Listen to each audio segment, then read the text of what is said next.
আসসালামু আলাইকুম রহমতুল্লাহি আবরকাতু। আপুদের সঙ্গে আজকে খুবই করুণ একটি ভিডিও শেয়ার করতে যাচ্ছি। আমি রেগুলার স্কুল থেকে যে বাসায় ফেরার সময় রিক্সা করে ফিরি, আর রিক্সায় ওঠার পরে রিক্সাওয়ালাকে বলি যে আমি কোন এলাকায় যাব।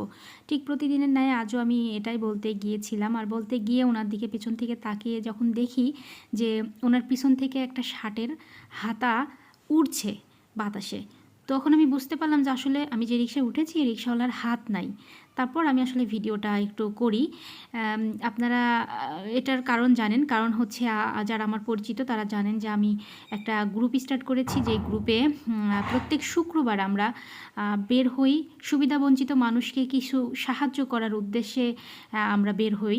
তো সেই জন্যই মূলত ভিডিওটা স্টার্ট করেছিলাম, কারণ তখন আমি সিদ্ধান্ত নিয়েছিলাম যে লোকটাকে আমি কোনোভাবে একটু উপকার করতে পারি কিনা। এই জন্য মূলত ভিডিওটা স্টার্ট করি, যাতে করে আমি আপনাদের সঙ্গে ভিডিওটা শেয়ার করতে পারি। তো আমি যখন ওনার রিক্সায় উঠার পরে আমি যখন খেয়াল করলাম, তারপর আমি পেছন থেকে ওনাকে একটা একটা করে প্রশ্ন করছিলাম যে আসলে ওনার হাতটা কেন নাই, এটা জানার চেষ্টা করছিলাম। তখন আমি জানতে পারি যে উনি বলে আসলে ওনার শুধু হাতই না, ওনার পায়েও সমস্যা, ওনার পাও নাই, ওনার পায়ে আর কি রড ঢুকিয়ে রাখা, দুইটা পায়ে রড ঢুকিয়ে রাখা।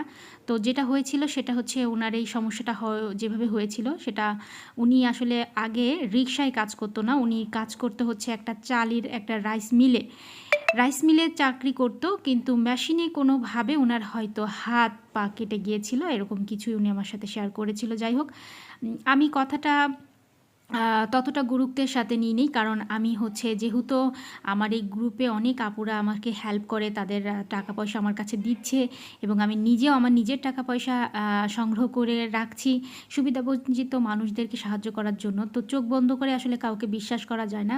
তো সেই দৃষ্টিকোণ থেকে আমি ওনাকে এই অবস্থা দেখা সত্ত্বেও আমি বিশ্বাস করিনি, যার কারণে আমি চিন্তাভাবনা করলাম যে আমি ওনার বাসার ঠিকানা নিব, এবং আমি হুট করে একদিন ওনার এলাকায় যাব, ওনার বাসায় গিয়ে আমি আসলে খোঁজ নিব যে বিষয়টা উনি যতটুকু বললো এটা কতটুকু সত্য।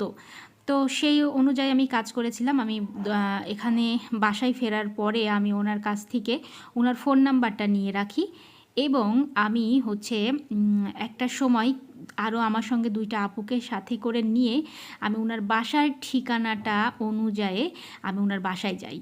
তো ওনাকে এক প্রকারে না জানিয়ে বাসায় গিয়েছিলাম, যেহেতু আমি বিচার বিশ্লেষণ করতে যাচ্ছি সেহেতু ওনাকে তো জানালে হবে না, এই জন্য আমি ওনাকে না জানিয়ে ওনার বাসায় গিয়েছিলাম।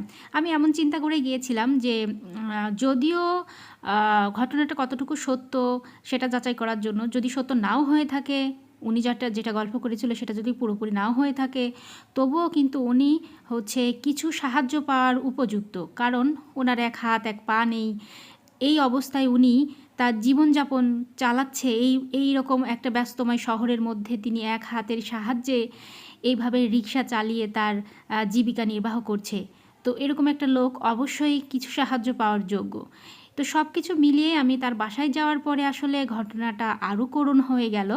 আমি ওনার বাসায় যাওয়ার পরে বিস্তারিত আরও অনেক তথ্য পাই, সেখানে জানতে পারি তার সন্তানদের অবস্থা সম্পর্কে।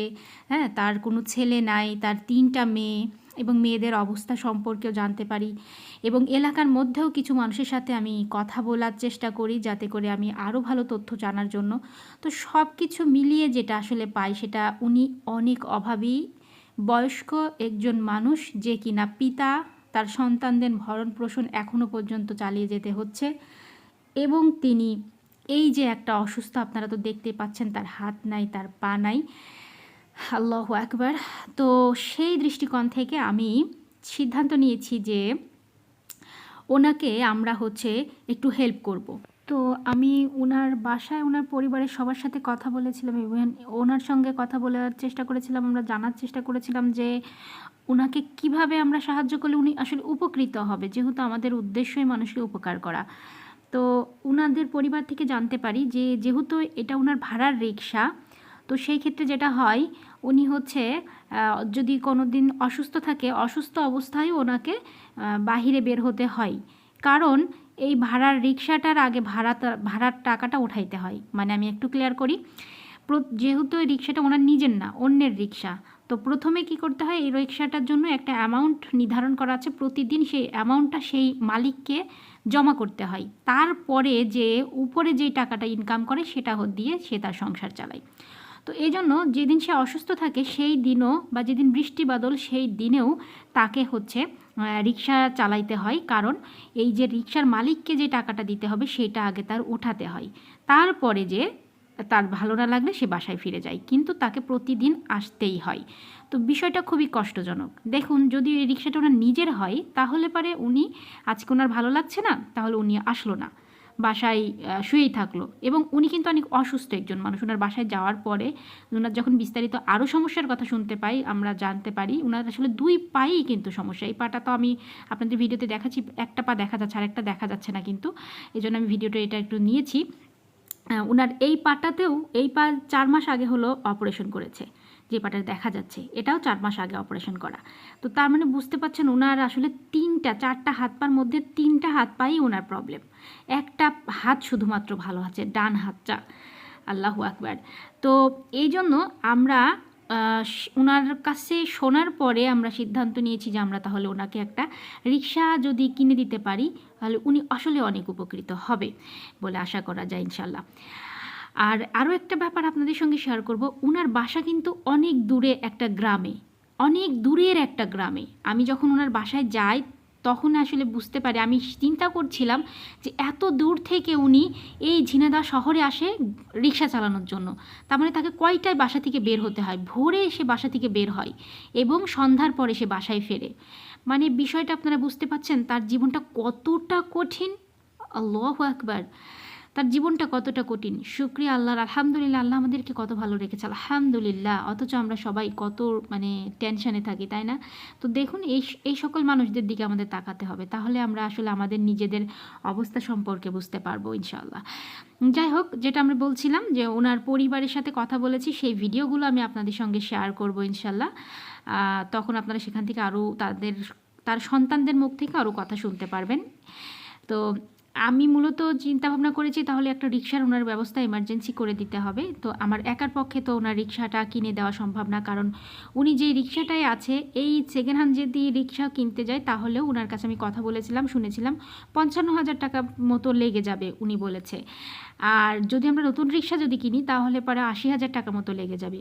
তো আমি জাস্ট ওনার কাছ থেকে একটা তথ্য নিয়েছি, কিন্তু আমরা ওনার মাধ্যম দিয়ে যে কিনবো বিষয়টা তা না। আমরা যখন কেনাকাটা করব তখন অবশ্যই অনেক বিচার বিশ্লেষণ করে কিনবো, কিন্তু আমি আরও অন্যান্য জায়গা থেকে খোঁজখবর নিয়ে দেখেছি যে নতুন রিক্সাগুলো সাধারণত 70-80 হাজার টাকা এরকমই দাম এখন বর্তমানে। তো সেই ক্ষেত্রে এতগুলো টাকা আসলে আমার একা পক্ষে তো ম্যানেজ করা সম্ভব না। এই জন্য আমি সবাইকে আহ্বান করব যে আপনারা যারা আছেন, যাদের অর্থকড়ি দেওয়ার মতো কম বেশি আছে, আসলে ক্ষুদ্র ক্ষুদ্র থেকে বৃহত্তের সৃষ্টি, আপনারা সবাই 500, 2,000, 5,000 এরকম করে দিতে দিতে কিন্তু একটা সময় আমরা 80,000 টাকায় পৌঁছে যেতে পারবো ইনশাল্লাহ। তো আমি সকল আপুদেরকে একটু দৃষ্টি আকর্ষণ করছি, তারা যেন চাইলে কিন্তু তাদের জাকাতের টাকা দিয়েও কিন্তু এই কাজে অংশগ্রহণ করতে পারবে ইনশাল্লাহ। আল্লাহ তাআলা আমাদের সবাইকে কবুল করুক। সেই পর্যন্ত সবাই ভালো থাকবেন, আমার জন্য দোয়া রাখবেন। আগামী ভিডিওতে আমি আপনাদের সঙ্গে বিস্তারিত আরও শেয়ার করার চেষ্টা করব। আসসালামু আলাইকুম।